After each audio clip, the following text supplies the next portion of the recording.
আসসালামু আলাইকুম। আজকে সৌদি আরবের জনপ্রিয় একটি খেপসা আবিয়াত জিজাজ মাগলি রেসিপিটা আপনাদের মাঝে শেয়ার করব। বন্ধুরা, শিখতে হলে সম্পূর্ণ ভিডিওটা দেখতে থাকুন, নতুনদের জন্য অনেক উপকারে আসবে।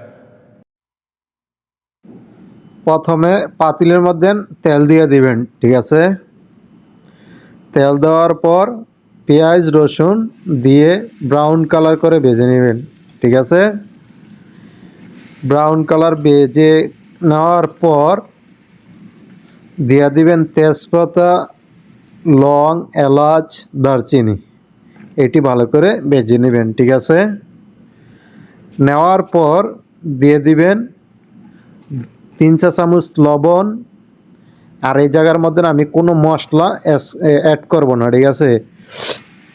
এইটা খেপসাটা হবে আবিয়াত মানে সাদা ভাত, আর জিজাজ মানে মুরগি, ঠিক আছে। তো মুরগিটা আমি 5 মিনিট কষানোর পরে দিয়ে দিলাম পর্যাপ্ত পরিমাণে পানি। এই পানিটাতে আমি খেপসাটা তৈরি করবো, ঠিক আছে।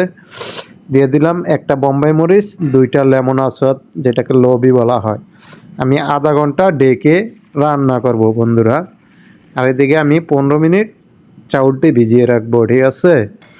এখন আমি তৈরি করব মারাক। খেপসার সাথে অবশ্যই মারাক লাগে, আপনারা অবশ্যই জানেন। খেপসার সাথে মারাক ছাড়া কিন্তু খেপসাটা জমে না।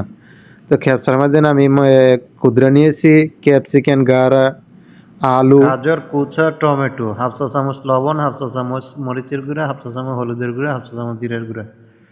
দিয়ে দিলাম পর্যাপ্ত পরিমাণে পানি আর একটা মাজন দিয়ে আমি 20 মিনিট রান্নাটা করব, ঠিক আছে বন্ধু। গ্যানেশ তৈরি করব বন্ধুরা। একটা জিনিস লক্ষ্য করবেন, খাবারটা যদি দেখতে সুন্দর হয়, খেতে কিন্তু অনেক টেস্টি ও মজাদার হয়। যে কোনো জিনিসই, ঠিক আছে। আপনার দেখায় সুন্দর, খাবারে সুন্দর। এখন আমি 30 মিনিট এই মুরগিটি সিদ্ধ করার পর এখন আমি উঠিয়ে নিব, যেহেতু আজকে মুরগিটা আমি মাগলি করবো, ঠিক আছে বন্ধুরা।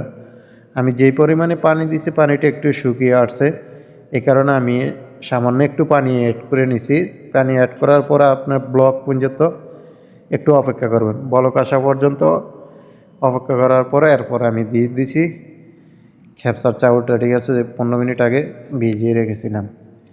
এখন খেপসার চাউলটা আমি দিয়ে দিছি। দেওয়ার পর এক কড়ার নিচে পানি হইলে চলবো, ঠিক আছে বন্ধুরা। দেখেন হালকা একটু পানি উপরে। এখন আমি ঢেকে 10 মিনিট রান্নাটা করব। রান্না করার পর আমি এখানে দিয়ে দিলাম একটু বাটার অয়েল। যে অয়েলের স্টিকারটা দেখেন সেম এরকম খেপসাটা আমার হবে, ঠিক আছে বন্ধুরা। হালকা একটু বাটার অয়েল দিয়ে দিলাম। দেওয়ার পরে আবার ঢেকে রেখে দিলাম।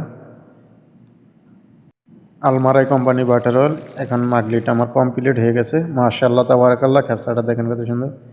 আমি গ্যানেশের জন্য যা যা নিয়েছি দেখেন, একটা টমেটো দিয়ে একটা ফুল বানিয়ে নিয়েছি। এটা হচ্ছে মারাক, আর যে জিজাজ মাগলি।